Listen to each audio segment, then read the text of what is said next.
भारत माता की भारत माता की।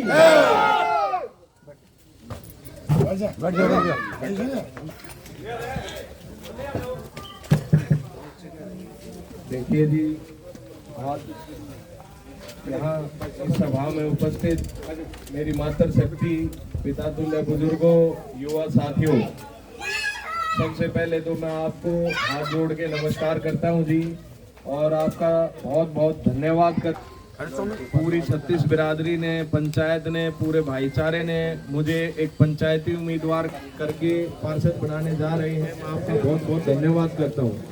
और एक चीज मैं आपको कहना चाहूँगा जी, कभी भी आपके यहाँ कोई जो भी किसी भी प्रकार का काम की आवश्यकता है, चाहे वो टूटी हुई सड़कों को लेके है, पीने के पानी की समस्या है या सीवरेज भी है, उसमें चलो बेटा उधर आ जाओ के साथ खड़ा होगा।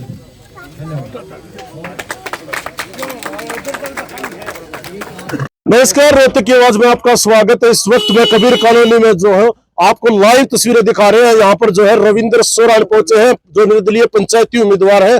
जो प्रचार खत्म होने का समय ही बस बाकी है, कुछ ही मिनटों का समय बाकी है। उनसे बातचीत कर लेते हैं, उनके क्या विजन है, किस लिए वो जो चुनाव मैदान में पंचायत ने उतारा था उसके पीछे की पूरी कहानी भी जानेंगे और उनका क्या इरादा है वो भी जानेंगे। नमस्कार भाई साहब। नमस्कार जी। सबसे पहले तो पूरे वार्ड वासियों को, पूरे रोहतक वासियों को मेरा हाथ जोड़ के नमस्कार जी।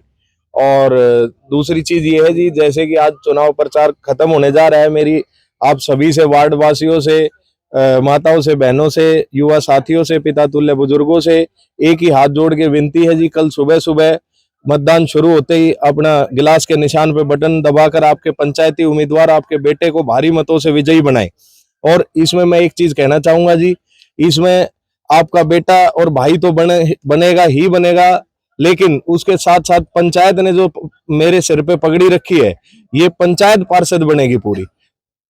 तो इसमें पंचायत ने कहा कि आपने पंचायत पार्षद बनेगी, किस तरह से पंचायत पार्षद बनेंगे? तो देखो जी, पंचायत ने मेरे सिर पे पगड़ी रखी है तो पूरी पंचायत ही पार्षद बनेगी जी। मैं पंचायत का हमेशा मान सम्मान रखूंगा। पूरे वार्ड में जो पंचायत के हिसाब से जो पंचायत कहेगी, पूरा वार्ड कहेगा, वो सारे काम करवाए जाएंगे जी। तो किस तरह की जो समस्याएं आपने देख ली हैं, सारे जो है छोटी मोटी समस्याएं होती हैं जो आप तो रहे हैं, इसमें सेवा भी आपने अच्छी करी है, क्योंकि नाली और सीवर पानी की ये होती है, ये किस तरह से हल करवाएंगे? क्योंकि आपको तो जानते हैं बोलना, आप अच्छे से जानते हैं, अधिकारियों से बात करना जानते हैं। देखिए जी, काम अधिकारियों को करने होते हैं जी, और मैं भरपूर कोशिश करूंगा जी। सबसे बड़ी समस्या वार्ड में अभी देखने को मिल रही है, सबसे बड़ी समस्या जी पीने के पानी की। ज्यादातर गलियों में आप कहीं भी वार्ड में, कॉलोनियों में घूमेंगे तो पीने का पानी नहीं पहुंच रहा है लोगों के घरों तक। उसके साथ साथ सीवरेज ओवरफ्लो की बहुत बड़ी समस्या है जी।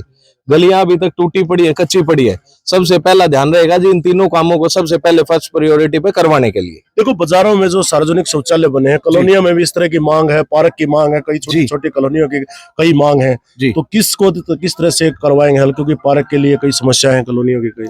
कई पार्कों में मैंने देखा जी, पार्कों में समस्या है जी, पार्कों में झूले टूटे पड़े हैं। अभी सेक्टर 3 में मैंने देखा था, कुछ माताओं ने शिकायत करी कि भाई हमारे पार्क में झूले टूटे पड़े हैं, कूड़ा गिरा रहता है जी।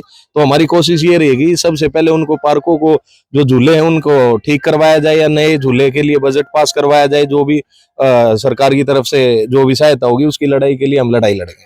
छोटूराम नगर है एक अपना आपके वार्ड में आता है, उनकी एक पार्क की समस्या है, उसको किस तरह से निदान करवाएंगे? क्योंकि वो लोग बड़ी उम्मीद से आपको कह रहे थे कि रविंद्र सोरान ने हमारे से वादा किया है कि मैं पार्षद बनूं या ना बनूं, लेकिन मैं आपके पार्क की लड़ाई लड़ूंगा। तो क्या आश्वासन दिया उन लोगों को? उन्होंने मेरे से पार्क के बारे में जिक्र किया था जी, तो मैंने ये बोला था जी, हम पहले आप लोग जगह बताइए, कौन सी जगह के लिए आप कह रहे हैं। अगर वहां पे हम निगम की तरफ से हम अगर कोई परमिशन मिलती है तो लड़ाई जरूर लड़ी जाएगी। वहां पे अगर पार्क के लिए कोई जगह बचती है तो उनको क्या आश्वासन देना चाहेंगे हमारे चैनल के माध्यम से, ऑन कैमरा? नहीं, मैं तो यही आश्वासन है जी, उस दिन भी यही दे के आया था। आप मेरे को उस कुर्सी तक पहुंचाए, उस कुर्सी में और उस कलम में जो ताकत होगी, सबसे पहली लड़ाई में उस पार्क के लिए लड़ूंगा जी।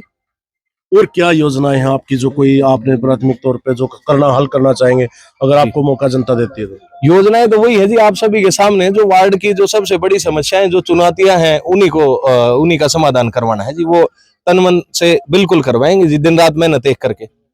और जब आप किससे मुकाबला मान रहे हैं, अब आपका किससे मुकाबला है जी? मेरा वार्ड की चुनौतियों से।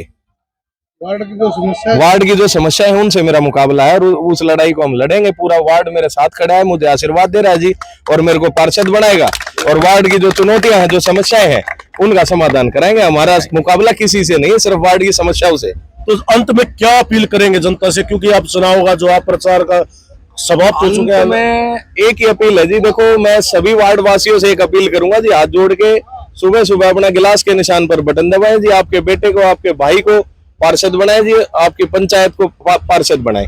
और कुछ लोग क्या है जी, भ्रामक प्रचार कर रहे हैं, उन झूठी अफवाहों से या उस भ्रामक प्रचार से बचे। धन्यवाद, बहुत बहुत धन्यवाद। धन्यवाद। देखिए रविंद्र सोरान ने बहुत बड़ी बात कही है, क्योंकि चुनाव में भ्रमा जो प्रचार है, अलग अलग हथकंडे अपनाए जाते हैं, उससे बचने की उन्होंने सलाह दिया। आपको कहेंगे आप वोट डालने जरूर जाइएगा, लोकतंत्र में वोट का बहुत बड़ा महत्व होता है। आप इनकी बातों से कितना सहमत है, कमेंट करके जरूर बताइएगा। बहुत बहुत धन्यवाद।